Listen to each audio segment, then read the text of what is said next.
If your blood pressure reading has ever made a doctor go quiet for a second before they say, let's keep an eye on that, this video is for you, because here's what almost nobody tells you at that appointment. There are specific ordinary foods sitting in your grocery store right now that have been shown in actual clinical research to bring blood pressure down, in some cases within hours and consistently within a couple of weeks. Not eventually, not if you overhaul your entire life. Just add these in the right way and your numbers move. I'm going to walk you through exactly which foods, why they work on a biological level, how much you actually need to eat, and the order to introduce them so you're not just guessing. No supplements to buy, no 40-day detox, just food. Stick around because step 3 is the one most people skip, and it's actually the most powerful one on this list. Let's get into it. Let's be honest about what high blood pressure actually is, because I think the term itself has become so common that it's lost its weight. Hypertension is called the silent killer, for a reason you've probably heard 100 times. But here's the part that doesn't get said enough. It does damage every single day it goes unmanaged, whether you feel it or not. There's no warning light, no pain. Your arteries are just quietly taking a beating. Your heart is working overtime with every single beat. And your kidneys, your eyes, your brain, they're all absorbing that pressure long before any symptom shows up. And the scary part is the numbers. Nearly half of adults in countries like the US are walking around with blood pressure in the hypertensive range. Half. Most of them don't know it, or they know it, and they've decided to just deal with it later. Later usually means after the first scare, a stroke, a cardiac event, a kidney issue. And by then you're not managing a number anymore, you're managing a diagnosis. Now, if you've already been told your blood pressure is high, you've probably had one of two experiences. Either the doctor handed you a prescription and sent you on your way in 12 minutes flat, or they said the classic line, watch your salt, get some exercise. Both of those are incomplete. Medication can absolutely be necessary, and I'm not here to tell you to throw away your prescription. That's between you and your doctor. But watch your salt is honestly one of the most oversimplified pieces of health advice still floating around, because sodium is only half of the equation. The other half, the half that barely gets airtime, is what you're not eating enough of. Your body runs on a mineral balance. Sodium pulls water in and tightens things up. Potassium, magnesium, and a few other compounds we're going to talk about actively push back against that.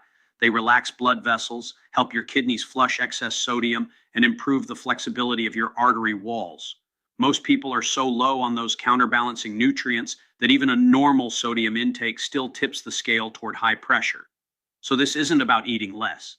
It's about eating differently, filling the gap with foods that are doing real, measurable, published in medical journals work. And that's exactly what I'm handing you right now. Quick gut check before we go further. If you already know someone whose blood pressure has been creeping up, send them this video right now while you're thinking about it. Seriously, pause. Send it. Come back. This kind of information is genuinely more useful shared than saved. Okay, into the 5 foods. Food number 1, and honestly the one with the most dramatic short-term data behind it, beets. Beets are loaded with dietary nitrates. Your body converts those nitrates into nitric oxide, and nitric oxide is one of the most important molecules in your entire cardiovascular system because it signals your blood vessels to relax and widen. Wider vessels mean less resistance, and less resistance means lower pressure. This is the exact same pathway that nitroglycerin medication works on for chest pain, except beets are doing it through food. Here's what makes beets stand out from almost everything else on this list. Studies have shown measurable drops in systolic blood pressure within just a few hours of drinking beet juice. We're talking drops of 4 to 5 points in some trials, and that's from a single dose. Obviously, one glass of juice isn't a long-term strategy, but it tells you how fast this pathway can respond when you feed it the right raw material. For actual sustained results, you want to be consistent.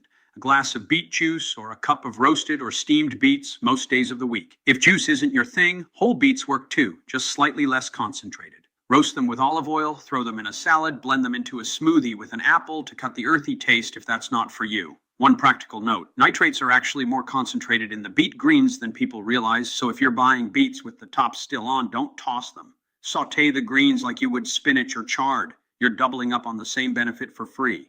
And a small caveat, because I want this to be useful, not just hype. Beet juice will occasionally cause harmless pink or red urine. That's totally normal. It's just pigment, not blood. And if you're on blood pressure medication already, this is exactly the kind of food that can make your numbers drop further, which is a good thing, but worth mentioning to your doctor so dosages can be reviewed if needed. Okay, that's food one down. If you're the type who forgets everything after the video ends, and no judgment, we all are, drop a comment right now with just the number 1 so you commit to trying it this week. It sounds small, but it actually works. I see people come back to these comments constantly. Let's move to food 2. Food number 2, leafy greens, spinach, kale, Swiss chard, arugula, collard greens, the whole family. Remember that mineral balance I mentioned earlier? Leafy greens are one of the richest, most bioavailable sources of potassium you can eat, and potassium is doing 2 jobs at once. First, it directly helps relax the walls of your blood vessels. Second, and this is the part people miss, potassium helps your kidneys excrete more sodium through urine. So it's not just adding a good mineral, it's actively helping your body clear out the mineral that's working against you. The research on this is honestly striking. Diets higher in potassium are consistently linked to lower blood pressure across large population studies, and the effect tends to be even more pronounced in people who already run high sodium intake, which, if we're honest, is most of us given how much sodium is baked into packaged and restaurant food without us noticing. The target most nutrition guidelines point to is somewhere around 3,500 to 4,700 milligrams of potassium a day from food, and a single cup of cooked spinach gets you close to 840 milligrams on its own. Swiss chard is similar, so realistically, if you're eating a solid serving of dark leafy greens once a day, you're making serious progress toward that number without thinking about it too hard. Practical ways to actually get this in without turning your life into a salad. Throw a handful of spinach into your morning eggs or smoothie. You genuinely won't taste it in a smoothie with banana and berries. Sauté kale or chard with garlic and olive oil as a 5-minute side dish. Add arugula to sandwiches and wraps instead of iceberg lettuce, which barely has any nutritional value in comparison. One thing to flag honestly, if you're on blood thinners like warfarin, the vitamin K in leafy greens can interact with your medication. So that's a conversation to have with your doctor about keeping your intake consistent rather than avoiding greens altogether. If this is hitting different than the usual eat healthy advice you've heard 1,000 times, that's the point. I'm not trying to give you vibes. I'm trying to give you the actual mechanism so it sticks. 2 down, 3 to go, and honestly, step 3 might be the most underrated food on this entire list. Food number 3, fatty fish, salmon, mackerel, sardines, and trout in particular. This is the one I mentioned at the top because it doesn't get nearly enough credit in the blood pressure conversation. Everyone talks about omega-3s for heart health in a vague, general sense, but the specific blood pressure mechanism is really interesting. Omega-3 fatty acids, specifically EPA and DHA, reduce the production of compounds in your body that cause blood vessel constriction while simultaneously promoting the ones that cause dilation. On top of that, they've been shown to modestly reduce triglycerides and reduce inflammation in the blood vessel lining itself. And a healthier vessel lining is a more responsive, more flexible one, which directly affects how your blood pressure behaves under everyday stress. Clinical trials looking at fish oil and omega-3 intake have shown measurable reductions in both systolic and diastolic blood pressure, particularly in people who started with elevated readings. The effect is more modest than beats in the short term, but it compounds. This is a food that's working on the structural health of your cardiovascular system over months, not just the moment-to-moment pressure. For real-world application, aim for 2 servings of fatty fish a week, roughly 3 to 4 ounces each. Salmon is the easiest entry point for most people. Bake it with lemon and herbs, 15 minutes, done. Sardines get a bad reputation, but they're actually one of the most concentrated and affordable omega-3 sources out there, and canned sardines on whole grain toast is a legitimately underrated lunch. If you don't eat fish at all, walnuts, chia seeds, and flaxseed offer a plant-based omega-3 called ALA, which your body partially converts to the same EPA and DHA. Not as efficiently, but it's a real option worth using daily if fish is off the table for you. Quick honesty check. How many of these 5 have you actually eaten this week? Not this month, this week. If the answer is 0 or 1, that's exactly why your numbers might be stuck. This isn't about willpower, it's about not knowing which foods are actually doing the work. That's what we're fixing right now. Let's keep going. Food number 4, and this one's been used medicinally for literally thousands of years before we had the science to explain why. Garlic. The active compound here is called allicin, which forms when garlic is crushed, chopped, or chewed. It's actually not present in the intact clove. It's created by that mechanical damage, which is a cool detail most people don't know. Allicin has been shown to act similarly to how certain blood pressure medications work. It helps relax and dilate blood vessels by boosting nitric oxide production, similar to what we talked about with beets, and it also has a mild diuretic effect. There have been multiple clinical trials specifically on garlic extract and blood pressure, and the results are genuinely comparable in some cases to first-line blood pressure medications for people with mild hypertension. That's a significant finding, not just a folk remedy footnote. The effect sizes reported have shown meaningful drops in both systolic and diastolic pressure over 8 to 12 weeks of consistent use. The key word there is consistent, and this is where most people mess up garlic. Sprinkling garlic powder into a dish once a week isn't going to move the needle. You want fresh garlic crushed and left to sit for about 10 minutes before cooking so that allicin fully forms, that resting time actually matters chemically, and ideally 1 to 2 cloves a day, most days of the week. If the taste or the social side effects of eating raw garlic daily aren't for you, cooked garlic still provides benefit, just somewhat reduced. So incorporating it into sauces, stir-fries, roasted vegetables, and soups consistently is a very realistic middle ground. Aged garlic extract supplements exist too, and they're actually what a lot of the stronger clinical trials used, specifically because the dosing is more consistent than trying to estimate it from cooking. We're in the home stretch, one more food to go, and then I'm going to show you how to actually stack all 5 of these together instead of just adding them randomly, because the order and combination matters more than people assume. Food number 5, berries, blueberries, strawberries, raspberries, blackberries, all of them.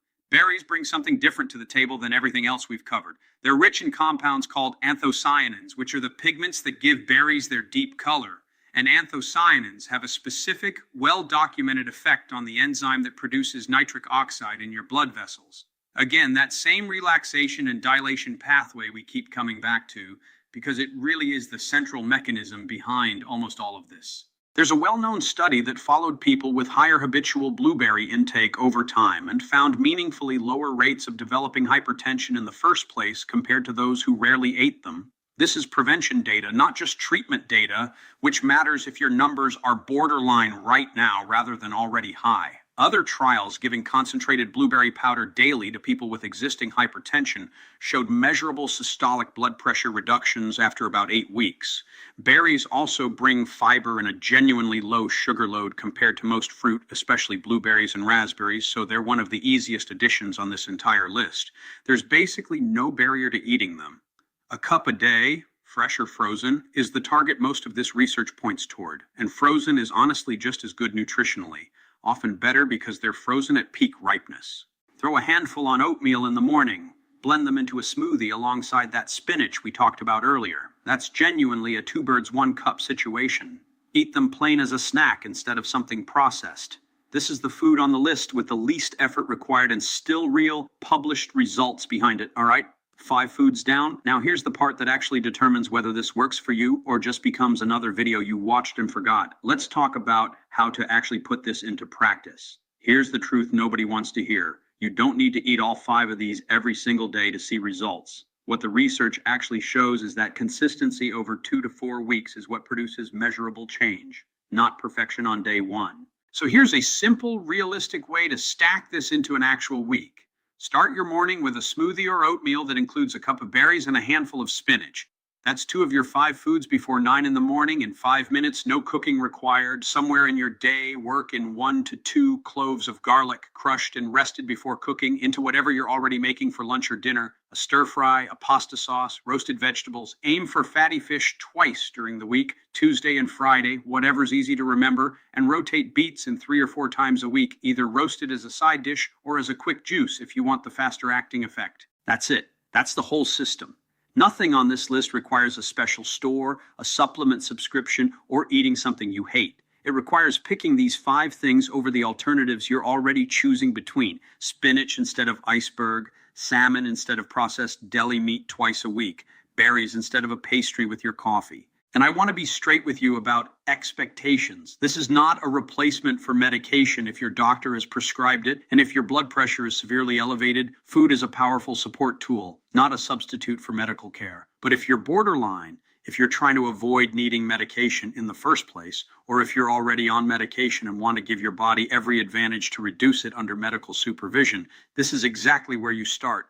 Track your numbers weekly if you have a home monitor, because seeing the actual change is what keeps most people consistent past week 2, which is usually where motivation naturally dips. If this video gave you something you didn't already know, do 3 things for me, and I promise none of them take more than 10 seconds. First, subscribe, because I'm covering the foods and habits that actually move the needle on real health markers every week, not recycled advice you've already heard 100 times. Second, drop a comment telling me which one of these 5 foods you're starting with this week. I read these, and honestly, seeing people commit publicly is one of the biggest reasons people actually follow through instead of just watching and moving on. And third, if you know someone dealing with high blood pressure or someone who just got a number back from the doctor that worried them, send them this video right now. This is the kind of information that actually changes someone's next 10 years, and it costs you nothing to share it. Thanks for watching all the way through. That tells me you're serious about this. I'll see you in the next one.